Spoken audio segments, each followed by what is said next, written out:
তিনি আসলে মানসিকভাবে বিপর্যস্ত হয়ে গেছেন যে বহিষ্কার হওয়ার পরেই সেই দল নিয়ে বা সেই গ্রুপ নিয়ে কথা বলা শুরু করেন। সেই বিএনপিকে ভাঙার চেষ্টা করছেন, সেই বিএনপি থেকে ভারত বিরোধী মানুষকে সাইড করার চেষ্টা করছেন।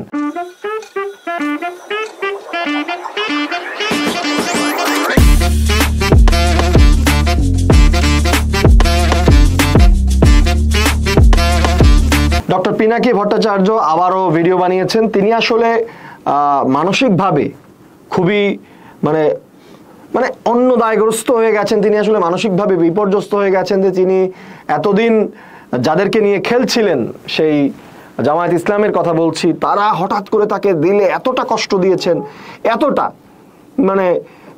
এই সন্তোষ শর্মাকে পিছনে জায়গা বক্তব্য দেওয়ার জায়গা দিয়ে এতটা কষ্ট দিয়ে ফেলেছে যে তিনি আসলে সেই কষ্টটাকে ঢাকতে বারবার বিএনপির উপরে অ্যাকিউজ করার চেষ্টা করছেন এবং তিনি বারবার বিএনপিকে ভারতের কোলে উঠে বসেছেন এই বিষয়টা বলার বা চেষ্টা করছেন।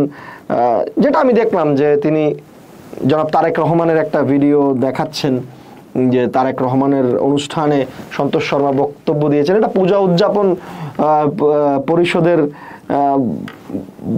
প্রোগ্রাম, সেখানে তিনি পূজা উদযাপন পরিষদের একজন মেম্বার। তিনি তো আসলে তাকে তো বিএনপি ওখানে ডেকে নিয়ে আসে নাই।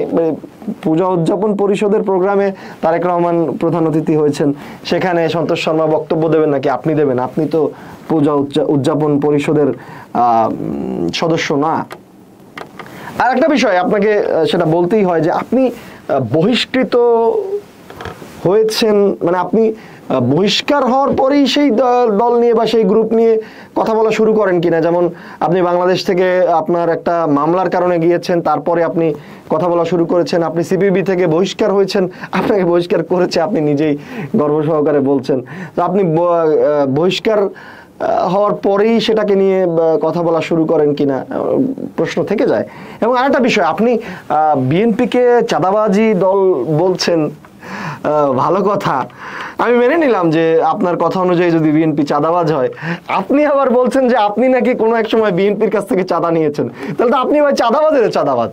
আপনি বিএনপি যদি চাঁদাবাজ হয় তাহলে আপনি আব্বা চাঁদাবাজ, তার উপরের কিছু একটা আপনি চাঁদা তুললেন। এবং আপনাকে কোন স্ট্যান্ডের চাঁদাবাজ নাম দেওয়া যায় সেটা একটু ভাবছি। আপনাকে বোধহয় রামপাল স্ট্যান্ডের চাঁদাবাজ নাম দেওয়া যায়, কারণ আপনি রামপালে মিটিং টিটিং করার জন্য চাঁদাবাজি করেছেন বিএনপি নেতাদের কাছ থেকে, আপনি নিজেই বলেছেন।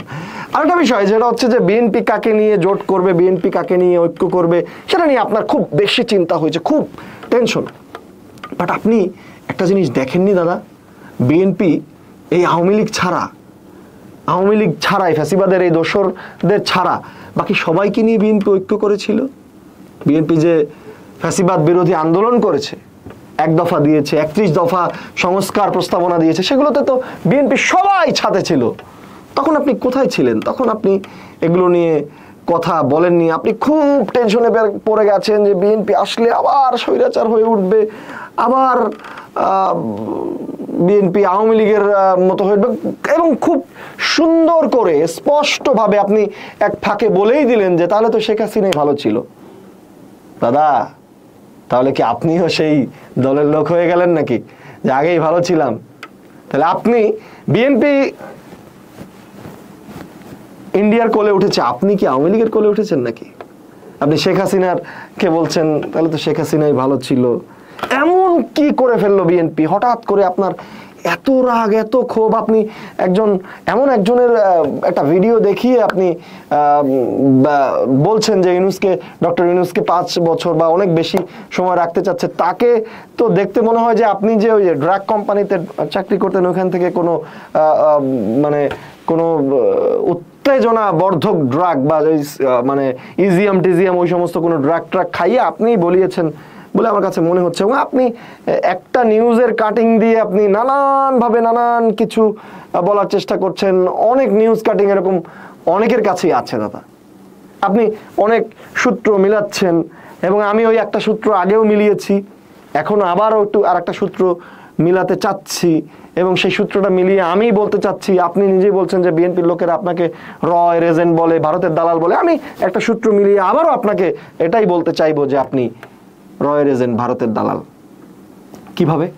আসেন সূত্রটা মিলাই। বাংলাদেশ সে বিএনপির অবস্থানটা আমরা দেখি। বিএনপি আজীবন ভারতের দাসত্ববাদের বিরোধী ছিল। বিএনপি বারবার বলেছে যে দেশের অনেক বন্ধু আছে, প্রভু কেউ নেই। অর্থাৎ সেই জায়গায় বিএনপি এখনো আছে। বিএনপি হয়তো বলতে পারে যে বিএনপি ভারতের বন্ধুত্ব চায়, ভারতের বন্ধুত্ব সবাই চায়, সমতা এবং ন্যায্যতা হোক, প্রতিবেশীর সাথে বন্ধুত্ব হতেই পারে। এবং আপনি মির্জা ফখরুল ইসলাম আলমগীরের একটা বক্তব্য দেখালেন যে মির্জা ফখরুল ইসলাম আলমগীর ভারতের বন্ধুত্ব চাচ্ছেন, কিন্তু তার শেষ অংশটা বোধহয় দাদা আপনি দেখেননি, আপনার এডিটর সাহেব মনে হয় দেখেনি, যেখানে মির্জা ফখরুল ইসলাম আলমগীর খুব স্পষ্টভাবে বলেছেন যে বিএনপি চায় ভারত বাংলাদেশের জনগণের সাথে থাকবে। এই মেসেজটা কি আপনি বুঝেছেন? নাকি যদি বুঝে থাকলে আপনি একটু কেটে দেওয়ার কথা ছিল। জনগণের সাথে থাকবে এই কথাটুকুর মানে অনেক কঠিন, সেটা আপনি বোঝেননি, সেটা না বুঝে আপনি ঝেড়ে ঝুড়ে দিলেন। এবং বিএনপি বারবার ভারতের বিপক্ষে অবস্থান নিয়েছে। বিএনপি ভারতের হাইকমিশনে পদযাত্রা করেছে, বিএনপি আখাউড়া সীমান্তে লং মার্চ করেছে, বিএনপি তিস্তা পারে অবস্থান কর্মসূচি করে পানির হুমকি দিয়েছে এবং সেই পানি না পেলে জাতিসংঘে যাওয়ার হুমকি দিয়েছে, বৈশ্বিক ঐক্যমত গড়ে তোলার হুমকি দিয়েছে। বিএনপি ভারতের ওয়াকফ বিলের বিরুদ্ধে দাঁড়িয়েছে, বিএনপি প্রতিবাদ করেছে।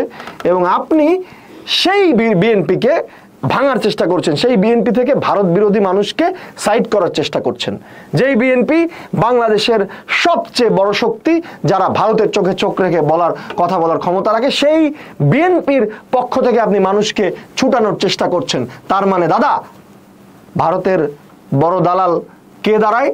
যে ভারত বিরোধী সবচেয়ে বড় শক্তি বা ভারতের আধিপত্যবাদকে রুখে দেওয়ার সবচেয়ে বড় শক্তিকে যে ভাঙার চেষ্টা করছেন, বা যেই লোকটা সেই বড় শক্তির জনসমর্থন কমানোর চেষ্টা করছেন, সেই ভারতের দালাল হিসেবে প্রমাণিত হয়। আপনি ওই সেই অনেক কিছু দেখিয়ে অনেক কিছু প্রমাণ করলেন। এবার আমিও প্রমাণ করে দিলাম যে আসলেই আপনি রয়ের এজেন্ট, ভারতের দালাল।